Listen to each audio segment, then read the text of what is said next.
Doctor साहब सबसे पहले the most important question, because obviously हमारा सारा फोकस अभी तक we are stuck on that Pakistan India game, और जिस तरह की परफॉर्मेंसेज हमारे लड़कों की तरफ से आई, हमने इंडिया को फील्डिंग करते हुए देखा, एक कॉर्नर से दूसरे कॉर्नर पे स्प्रिंट लगा के कैचेस पकड़ते हुए भी देखा। तो सबसे पहले तो the kind of fitness that is required on modern level, क्या हमारे लड़के इतने फिट है? देखिए जी, मैं I been saying that repeatedly. मैंने 2 साल पहले भी आप ही के प्रोग्राम में बैठ के बात की थी कि unless until there is implementation of scientific methods in sports, आपकी परफॉर्मेंस, आपकी फिटनेस वही रहेगी। क्योंकि अगर आप एक साइड से एक ही पुराने मेथड्स डालते जाएंगे या पुरानी टेक्नोलॉजीज डालते जाएंगे तो कोई रिजल्ट दूसरी साइड से बाहर कभी भी ठीक नहीं आएगा।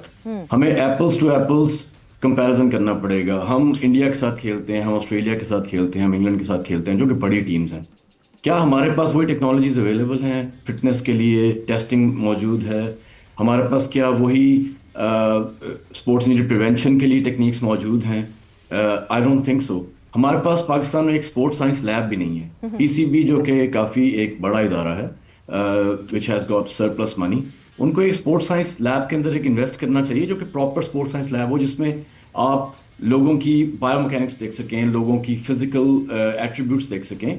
फिर हमारे पास स्पोर्ट्स साइकोलॉजिस्ट, स्पोर्ट्स न्यूट्रिशनिस्ट, इस तरह की चीज़ें हैं जो कि फिटनेस को बेसिकली वो करती हैं, जिसको कहते हैं कि basically determine fitness of the players. हमारे पास फिजिकल थेरेपिस्ट कुछ इंटरनेशनल पाकिस्तान टीम के साथ काम कर रहे हैं, काफ़ी अर्से से काम कर रहे हैं और काफ़ी अच्छे हैंडसम पैकेजेस पे हैं, लेकिन क्या were they able to bring any change in Pakistan player fitness? I don't think so. Cliff Deacon को तकरीबन 6 साल से ज्यादा हो गए पाकिस्तान टीम के साथ। बिल्कुल ऐसी यही मैं बात कर रहा हूँ कि अब अगर वो जो हैं अगर वो चेंज नहीं लेके आ सके अभी तक पाकिस्तान के स्ट्रक्चर के अंदर, फिटनेस के स्ट्रक्चर के अंदर, परफॉर्मेंस के स्ट्रक्चर के अंदर, तो इसका मतलब है it's a big question mark कि क्या होना चाहिए, किस तरह होना चाहिए। पीसीबी में मेरा लिमिटेड एक्सपोजर है, मैंने 3-4 प्लेयर्स को रिहेबिलिटेट करके वापस भेजा। मेरा जो लिमिटेड एक्सपोजर है वो ये कहता है कि पीसीबी में अभी भी जो कहते हैं बेस्ट प्रैक्टिसेस नहीं इम्प्लीमेंट होती। वहाँ पे बॉलर बैट्समैन दोनों इकट्ठे ट्रेनिंग करते हैं जिम के अंदर, which is a very strange concept for me. Bowlers के डिफरेंट मसल होते हैं, बैट्समैन के डिफरेंट मसल होते हैं।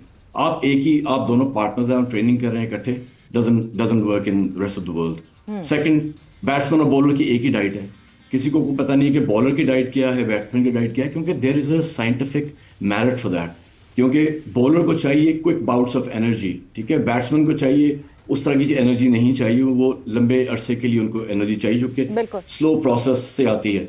ये बेसिक कॉन्सेप्ट ही क्लियर नहीं है। अब अगर इंटरनेशनल जो स्टाफ हमारे पास अवेलेबल है, अगर वो बैट्समैन या बॉलर को ये भी चीज़ नहीं सिखा रहा पिछले 6-7 साल में, तो इसका मतलब है कि समथिंग इज मिसिंग। अब मैंने आपको बताता हूँ, मैंने पहली बार in the history of Pakistan cricket इस दफ़ा मैंने SNGPL को अपनी स्पोर्ट्स मेडिकल सर्विसेज प्रोवाइड की।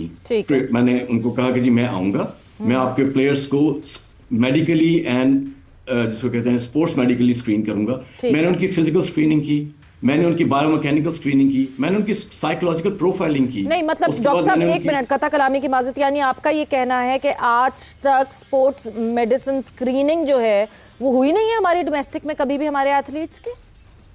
जी अभी तक तो कभी नहीं हुई जी। This was the initiative taken by Hafeez भाई, Mohammad Hafeez. He actually asked me कि आप आएँ। मैं पाकिस्तान आया हुआ था, उन्होंने मुझे कहा कि आप आइए और हमें आके, क्योंकि he has seen me work, he has seen the way I work. मैं साइंटिफिक चीज़ों के ऊपर काम करता हूँ। मैंने उनसे कहा कि आपके प्लेयर्स की मैं एक दफ़ा स्क्रीनिंग कर दूंगा, सब प्लेयर्स की, क्योंकि ये सब चीज़ें डोमेस्टिक लेवल पे होनी चाहिए ताकि प्लेयर्स फिट होके नेशनल टीम को रिप्रेजेंट करें। 4 डेज खेलें, 1 डेज खेलें, उनका आपको पता हो कि इस प्लेयर के कौन से मसल का इशू है। हमने बहुत सारे इंटरनेशनल प्लेयर्स को स्क्रीन किया जो पाकिस्तान से खेल चुके हैं। शाहनवाज दहानी को हमने किया, उसके काफ़ी कुछ इश्यूज थे जिनको मैंने रेक्टिफाई किया। बायोमैकेनिक्स देखे, साइकोलॉजिकल प्रोफाइलिंग की, उनको न्यूट्रिशन के बारे में बताया कि भाई बैट्समैन आपकी डाइट ऐसी होनी चाहिए, बॉलर आपकी डाइट ऐसी होनी चाहिए, आपको ये वाले फ्लूइड्स लेने चाहिए before the match, during the match and after the match. मैंने उन सबकी लैब्स करवाई। सरप्राइजिंगली बहुत सारे लोगों की लैब्स जो थी वो बहुत ज़्यादा डिरेंज थी। विटामिन डी कहीं पे जा रहे थे, कैल्शियम कहीं पे जा रहा था। तो this was an initiative which I took for the very first time. Doctor साहब यही मैं शायद आपको ऐड इन करना चाहूंगी, मतलब एक ऑफिशियल डिपार्टमेंट है ये एथलीट्स का, Pakistan cricket board runs on athletes, और जब हम एथलीट्स की प्रेजेंस और उनकी हेल्थ और उनकी मेडिकल की बात करते हैं तो इतनी अनअवेयरनेस कोई अजीब सी बात लगती है। देखिए डॉक्टर साहब जो बातें कर रहे हैं वो बिल्कुल ज़बरदस्त बातें कर रहे हैं, ठीक है ना। अब क्रिकेट वो क्रिकेट नहीं रही है। As a professional, as a athlete आपकी बॉडी की डिमांड रिक्वायरमेंट हर चीज़ अलग अलग होती है, ठीक है ना। इंडिया इस तरह आगे नहीं गया सवेरा, उन्होंने एक एक चीज़ पे उनके अपने शेफ़ उनके साथ ट्रैवल करते हैं, क्या खाना है इसने, कितना खाना है, किस वक्त खाना है, ये कितना रेस्ट चाहिए, किस टाइम इसने सोना है, किस टाइम उठना है, ट्रेनिंग कितनी करनी है ड्यूरिंग द इवेंट या तैयारी किसी भी बड़े इवेंट की। तो ये सारा एक कैलेंडर, एक शेड्यूल बना हुआ होता है हर प्लेयर का बना हुआ। तो ये जो बातें कर रहे हैं ये बहुत ही बेसिक, और इसी तरफ ही क्रिकेट आगे गई है। जिन टीमों को जो वर्ल्ड नंबर 1 टीम्स हैं उन्होंने इन्हीं चीज़ों पे काम किया है, तब जाके अब नंबर 1 बनते हैं ना सवेरा। और ये डॉक्टर साहब बातें कर रहे हैं ये सारा शुरू करना है हमें पाकिस्तान टीम से नहीं, नीचे से अंडर 16, अंडर 19 के बच्चों को अभी से अवेयरनेस देनी है। ये सारी चीज़ें बहुत इंपॉर्टेंट है। अगर आपने प्रोफेशनल दुनिया में आना है तो इन सारी चीज़ों को फॉलो करना पड़ेगा। तौसीफ साहब, एक एथलीट को इस पॉइंट पे आने तक कि जब वो फर्स्ट क्लास खेलने लगा है, यानी वो इतना बड़ा हो गया है कि वो फर्स्ट क्लास में अब फीचर कर रहा है, तब तक तो एक एथलीट को खुद पता होना चाहिए कि मैं क्या करूंगा अपने लिए, मेरी बॉडी को क्या रिक्वायरमेंट है, मुझे कितना प्रोटीन रिक्वायर्ड है, मेरी मास इंडेक्स कितना होना चाहिए। ये सारी चीजें तो एक एथलीट को खुद पता होनी चाहिए। और मैं साथ साथ कोट कर दूं कि हमारे एक नेशनल क्रिकेटर काफी अरसे तक, अब तो वो फॉर्मर हो गए हैं, वो अपनी इंजरी की सिर्फ हीलिंग के लिए उनको पता था आइसक्रीम खानी है, तो वो आइसक्रीम खाया करते थे अपनी इंजरी को हील करने के लिए। जी तौसीफ साहब। आपने बिल्कुल ठीक कहा। और देखिए जिस टाइम में हम थे हमारे फैसिलिटीज़ नहीं थी, अब तो बहुत फैसिलिटीज़ है ना। डॉक्टर साहब जो बात बता रहे हैं, इतना टाइम मैं भी रहा हूँ, ये नहीं सुनते किसी की। अब वहाँ तो इम्प्लीमेंट होता है कि जी ये आपकी डाइट है, ये कुछ है फर्स्ट क्लास की, या मैं आपको जो है वो कैंप्स और इसमें जो लगते हैं निचले लेवल पे, ये यहाँ पे वो डाइट दे देते हैं, बाहर जाके बिरयानी खा लेते हैं। तो क्या करेगा आदमी, कोई कुछ नहीं कर सकता उस लिहाज से। तो ये चीज़ों को देखना पड़ेगा। और ये डॉक्टर साहब जो बता रहे हैं, डॉक्टर साहब बड़ी ज़बरदस्त चीज़ें ज़रूर बता रहे हैं। आई थिंक जिनको बता भी रहे हैं उनमें जो कोचेज़ हैं उनको भी चीज़ों का पता होना चाहिए कि क्या होना है क्या नहीं होना है। आई थिंक ख्वाबों की इतनी बातें होती हैं, हमने तो बहुत देखा है जी। और कि ख्वाबे इतने खाने में, मैंने बताया आपको ऐसे टाइम में वसीम अकरम बहुत मतलब स्ट्रिक्ट हो गए थे। वो कह रहे थे कि जी ये क्या बिरयानी खा रहे हो तुम, ये फलां चीज़ खाओ, ये खाओ, वो बहुत करने को यार। जब तक प्लेयर खुद नहीं करेगा ना, सवाल ही पैदा नहीं होता कि कुछ हो। अब मैंने बताया ना कि बाहर जाके कुछ और खा लेगा तो क्या करेगा कोई। डॉक्टर साहब, ये एक बहुत इंपॉर्टेंट पॉइंट है कि आपने मेडिसिन स्क्रीनिंग कर ली है, आपने एक पूरे उसके बाद बता दिया कि आपने क्या डाइट पे रखना है, विटामिन डी सही करने के लिए आपको क्या करते रहना है, मगर उसके बाद अगर वो फॉलो अप ही ना रहे उस एथलीट की तरफ से, तो क्या कर सकते हैं? देखें, यही चीज़ को हमने इस दफ़ा श्योर किया है SNGPL के अंदर कि मेरे साथ एक स्पोर्ट्स फिजियो, क्योंकि मैं खुद स्पोर्ट्स फिजिशियन हूँ, स्पोर्ट्स फिजियो और एक SNC कोच थे।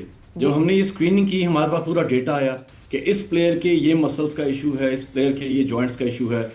आपस में एक दूसरे के एगेनिस्ट एंटागनिस्ट ठीक नहीं है, मसल जो एक दूसरे को वो करते हैं, सपोर्ट करते हैं। फिर और चीज़ें जो थी, जिस तरह फॉर एग्जांपल कुछ एक्शंस थे, कुछ एंगल्स थे, उनको हमने रेक्टिफाई किया। तो मेरे स्पोर्ट्स फिजियो जो वहाँ पे थे मेरे साथ और जो SNC कोच थे, हमने मिल के तीनों ने काम किया। मल्टी डिसिप्लिनरी अप्रोच जो है, जो जिसमें इंटीग्रेटेड हो, वो बहुत इंपॉर्टेंट है। ये मैं आपको डोमेस्टिक लेवल की बात कर रहा हूँ। मैं यही चीज़ इंग्लैंड में भी करता हूँ। मैं छोटे बच्चों के साथ काम करता हूँ। मैं खुद भी लेवल 2 का ECB का कोच हूँ। तो मुझे अंडरस्टैंडिंग है कि ये चीज़ें अर्ली स्टार्ट होनी चाहिए। लेकिन अनफॉर्चुनेटली जिस तरह तौसीफ भाई ने कहा, जिस तरह शाहिद भाई ने कहा, मेरा ख्याल है कि हमारे जो इंटरनेशनल प्लेयर्स हैं वो शायद ये बातें कुछ सुनना नहीं चाहते। वो शायद चाहते हैं कि शायद ऐसे ही चीज़ें हो जाएंगी, लेकिन अनफॉर्चुनेटली नहीं होंगी। हमें कंपेयर करना पड़ेगा कि हम किसके साथ compete कर रहे हैं। ऑस्ट्रेलियंस को आप देखें, वो इतने सुपर फिट हैं कि वो कैच पकड़ते हैं हवा में जाके, जिसके लिए आपके बॉडी की पूरी आपको स्ट्रेच करना पड़ता है। हमारे लड़के वहाँ तक कैच क्या वहाँ तक उनका हाथ ही नहीं जा सकता। हाँ डॉक्टर साहब, जी, मतलब please. देखिए ऑस्ट्रेलिया से तो हम इसलिए भी चले ठीक है कंपेयर नहीं करते हैं, उनका लिविंग स्टाइल हमसे बहुत डिफरेंट है, हमें पलट के सिर्फ बराबर देखना है कि वो चेंजेस इंडिया लेकर आया, वो इसलिए लेकर आया चेंजेस क्योंकि क्या वहां खाना पीना नहीं होता, वहां भी ये खा पे होते हैं। मगर एक चीज डॉक्टर साहब, क्योंकि वक्त का मुकाबला सकता है, एक चीज मैं आपसे जरूर जानना चाहूंगी ऑफ योर सब्जेक्ट, आपके सब्जेक्ट से थोड़ा सा हटके, मगर एक अंडरस्टैंडिंग मैं जरूर चाहती हूं जो कि लोगों को भी हो जाए। एक क्लिनिकल साइकेट्रिस्ट का, not a psychologist, a psychiatrist, a clinical psychiatrist, उसका किसी भी स्पोर्टिंग टीम के साथ क्या लेना देना हो सकता है? क्या वो टीम के साथ ट्रैवल मतलब करे तो वो बनती है बात? देखिए जी, दो एस्पेक्ट्स हैं जी। पहला एस्पेक्ट ये है कि फर्ज करें आपका एक प्लेयर है जिसको इंजरी हुई है और इंजरी के बाद वो वापस आना चाह रहा है, वो कम बैक करना चाह रहा है। ठीक। जब तक एक स्पोर्ट्स साइकाइट्रिस्ट या साइकोलॉजिस्ट अवेलेबल नहीं होगा, हाँ। That person won't be able to come back, क्योंकि उसका एक साइकोलॉजिकल बैरियर लगा हुआ है। वो जितनी बार भागेगा, फॉर एग्जांपल बॉलर है, वो जितनी बार भागेगा उसको लगेगा मुझे अभी इंजरी हो जाएगी, क्योंकि उसकी एक मेमोरी है जो स्टक हुई है। उसके लिए टेक्निक्स होती हैं जो करते हैं। सेकेंड बात, वही बात है कि हेल्दी बॉडी हेल्दी माइंड वाला कॉन्सेप्ट है। अगर आपकी बॉडी हेल्दी होगी तो आपका माइंड भी हेल्दी होगा। पर डॉक्टर साहब, साइकोलॉजिस्ट और साइकेट्रिस्ट में फर्क तो है ना, मतलब जी, क्या ये थेरेपी देखिए, सेशंस और इनके लिए तो साइकोलॉजिस्ट होता है ना? बिल्कुल साइकोलॉजिस्ट होता है, हाँ जी। साइकाट्रिस्ट और साइकोलॉजिस्ट जो बेसिक फर्क है वो ये है कि साइकाट्रिस्ट जो है वो मेडिकेशन लिख सकता है, Yes. He is allowed to prescribe a medication, but psychologist only resort to counselling और only resort to face session, जिनको आप कहते हैं काउंसलिंग सेशंस। ठीक है, तो यानी अगर हम एक मेडिकल टीम की ट्रैवलिंग की बात करें तो मेडिकल टीम के ट्रैवलिंग के साथ जो है वो एक sports psychologist would be a better option than a clinical psychiatrist. दोनों हो सकते। देखिए जी, आजकल तो जितने भी साइकाइट्रिस्ट हैं वो साइकोलॉजिस्ट भी होते हैं, क्योंकि अच्छा, psychology is okay. Part of psychiatry. Okay. तो आइडियली स्पीकिंग साइकाइट्रिस्ट होना चाहिए जो कि कल को अगर किसी को मेडिकेशन की जरूरत ठीक है है। तो उसको वो भी दे प्रिस्क्राइब कर सकें। साइकोलॉजी से काम नहीं कर सकता। ये उसी तरह ही है कि जिस तरह एक स्पोर्ट्स फिजिशियन जब ट्रैवल करता है टीम के साथ तो वो डिफरेंट तरीके से ट्रैवल करता है, क्योंकि he is allowed to prescribe medication, he is allowed to prescribe treatments. लेकिन एक स्पोर्ट्स फिजियो जो होता जी। है वो जब ट्रैवल करता है तो वो सिर्फ फिजिकल थेरेपी प्रोवाइड कर सकता है।